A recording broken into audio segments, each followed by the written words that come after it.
Naging masungit ang panahon dito sa Quirino Grandstand. Ilang oras bago magumpisa ang opisyal na programa ng Iglesia ni Cristo kaninang alas 4 ng hapon. Pasado alas 2 ng hapon ay nagkaroon ng bahagyang pagulan, dahilan para maglabas ng mga payong at iba pang panangga sa ulan ang mga rallyista. Hindi rin naman nagtagal at sumilip na din ang araw, pero naging mas maalinsangan pa nga ang panahon dahil sa panandali ang ulan. Mayat maya din ang pagambon sa bahaging ito ng Maynila, kung saan nagtipon-tipon ng mga kasapi ng INC kontra korupsyon.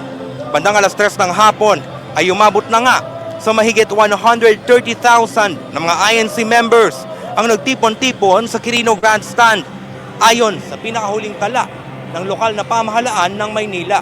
Kanina ay nagkaroon nga din ng bahagyang tensyon sa stage matapos ngang pumasok sa loob ng perimeter ng Quirino Grandstand ang kapulisan.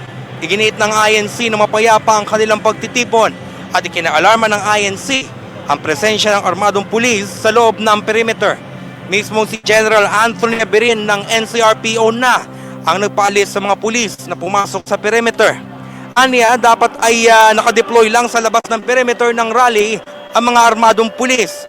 Matapos mapag-alaman ng kanilang presensya sa perimeter, ay agad na pinalis sa mga nakaroving na pulis sa loob lamang ng 10 minuto. Aneberin ay magsasagawa ng investigasyon at hindi niya inaalis ang posibilidad na kasuhan ng mga pulis na pumasok sa perimeter. Ayon kay Rin, pinapatupad pa rin ng kapulisan ang maximum tolerance. Samantala, kasalukuyan na nagsisimula ang programa ng INC dito sa Quirino Grandstand.